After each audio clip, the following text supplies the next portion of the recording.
Hello everyone, and welcome back to the channel. I'm so glad to have you here with us today. In this video, we are going to explore a truly remarkable story that has fascinated many who study Buddhism. It's a story of a disciple who, despite being considered unskilled and slow-witted by his fellow monks, was granted just 2 words by the Buddha, and these words led to his immediate enlightenment. How could such a simple teaching have such profound effects? And more importantly, what does this story teach us about the true essence of practice? For many of us, spiritual practice can seem overwhelming. We read countless sutras, attend teachings, and meditate for long hours, and yet it can sometimes feel like we are still far from the goal of enlightenment. We may wonder, why is it so difficult to truly transform ourselves? What are we missing? The story of this disciple, which I will share with you today, offers a profound insight into the simplicity and power of true practice. The story begins with a monk named Sudhana, who, according to traditional accounts, was a simple man who struggled with his practice. His memory was poor, and he found it difficult to learn even basic sutras. His fellow monks, who were more advanced in their studies, began to doubt his ability to attain enlightenment. They believed that he would never be able to understand the teachings of the Buddha. But the Buddha, in his infinite wisdom, saw the potential in Sudhana. He did not view the monk through the lens of intellectual capability or outward accomplishments. Instead, the Buddha recognized that Sudhana had the pure heart of a seeker, a heart that was open to truth, without the distractions of pride, ego, or attachment. One day, the Buddha called Sudhana to him and gave him just 2 words: go and sweep. At first glance, these 2 words seem incredibly simple, almost trivial. What could sweeping possibly have to do with enlightenment? Shouldn't Sudhana have been taught deep philosophical concepts, complex meditation techniques, or advanced sutra teachings? But here lies the essence of the Buddha's wisdom. You see, the Buddha's teachings often go beyond the intellectual.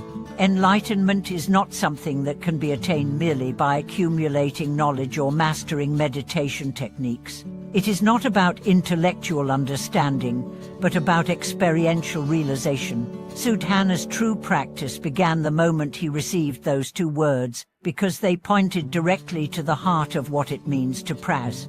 Sweeping is an act of mindfulness. When Sudhana was told to go and sweep, it wasn't just about cleaning the temple, it was about engaging fully in the present moment, doing something simple with complete awareness, without distraction. The act of sweeping, done with a mindful heart, became his meditation.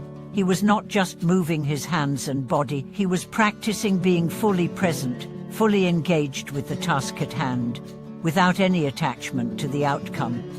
In Buddhism, this is what we call right action.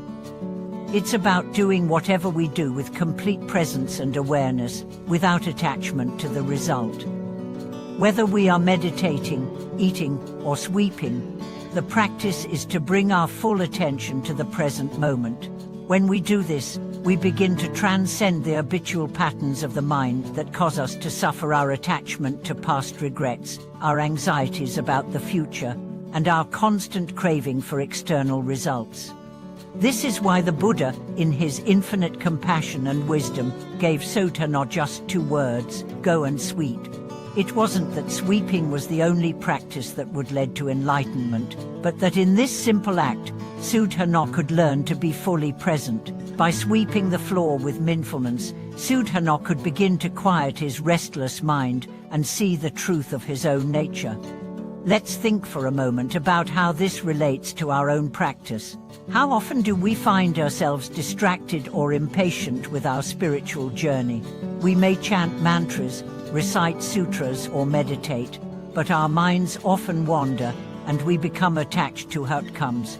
We want to reach enlightenment, we want peace of mind, we want progress. But in doing so, we forget the very essence of the practice, the present moment. Just like Sudhana, we may become caught up in the idea of achieving something, rather than simply being present with what is. The beauty of the Buddha's teaching is that it reminds us that enlightenment is not something we need to search for outside ourselves. It is found in the present moment, in the simplicity of our daily actions. Every task, no matter how mundane, becomes an opportunity for practice if we approach it with mindfulness and awareness. One of the key teachings of Buddhism is the concept of sati, or mindfulness. Mindfulness is the ability to be present, to pay attention to what is happening right now, without distraction or attachment. Sudhana's sweeping was an act of mindfulness. It was an opportunity for him to practice right action, to cultivate awareness and presence. When he did this, his mind began to settle, and the wisdom of the Buddha began to unfold for him. But what does this mean for us in our everyday lives? How can we apply the wisdom of Sudhana's story to our own practice? The answer is simple, yet profound. We can bring mindfulness to everything we do. Whether we are walking, talking, eating, or working, every moment can become an opportunity for practice. By bringing our full attention to each task, we can begin to cultivate the awareness that Sudhana experienced in his sweeping. This doesn't mean that we have to become monks or renounce the world. It simply means that we can transform our everyday activities into opportunities for spiritual growth.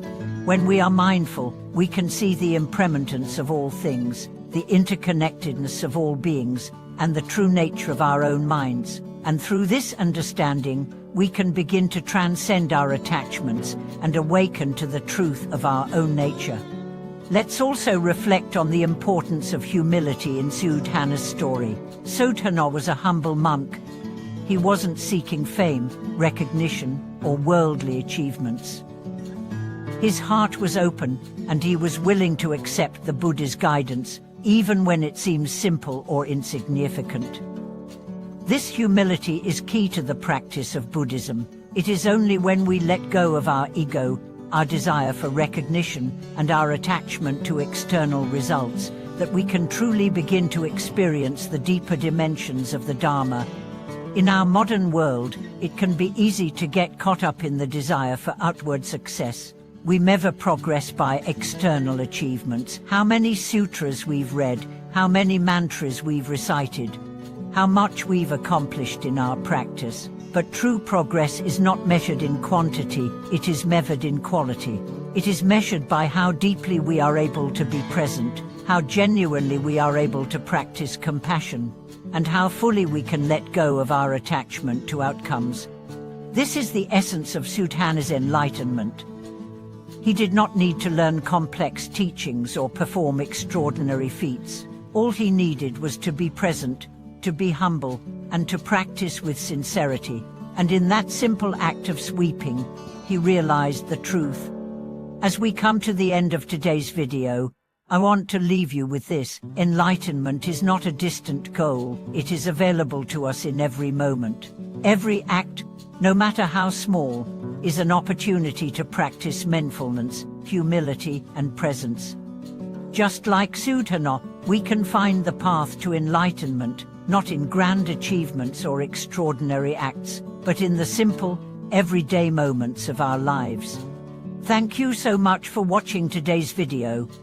I hope it has inspired you to bring more mindfulness into your daily life, and to approach your practice with a humble and open heart.